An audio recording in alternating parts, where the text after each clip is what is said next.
think the Packers' skill position group ranks within the NFC North? Ooh, that's a good question, given, All right. So I'll use Rome Odunze as sort of an analogy here because somebody had to be the third ranked receiver in this year's draft class.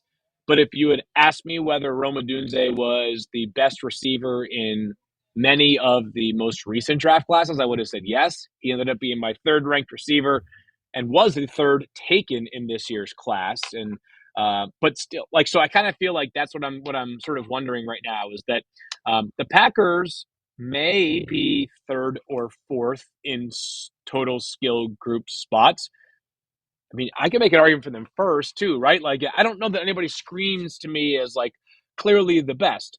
What I will say is that the Packers got the most out of the most number of guys last year, right? Mm-hmm. Maybe when fully healthy, the accolades of Justin Jefferson and TJ Hawkinson are the most impressive when you factor in the full body of work.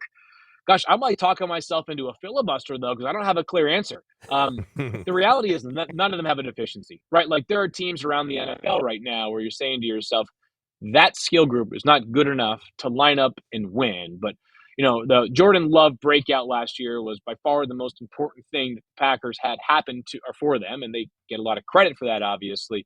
And Goody's been on a heater for like 24 straight months now, it feels like, when you look back at some of the moves that he has made.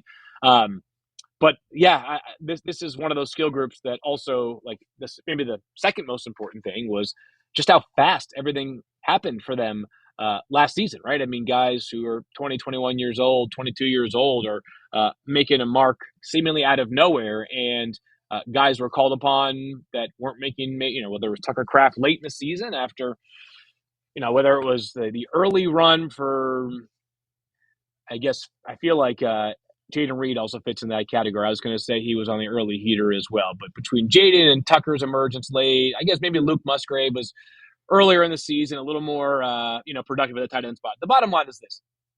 They made an absolute masterclass out of the 2023 NFL draft. And these kids are all like still kids, like we actually call them that. So the Packers may have the best skill group in the NFC North. They may not, but none of them have a weakness.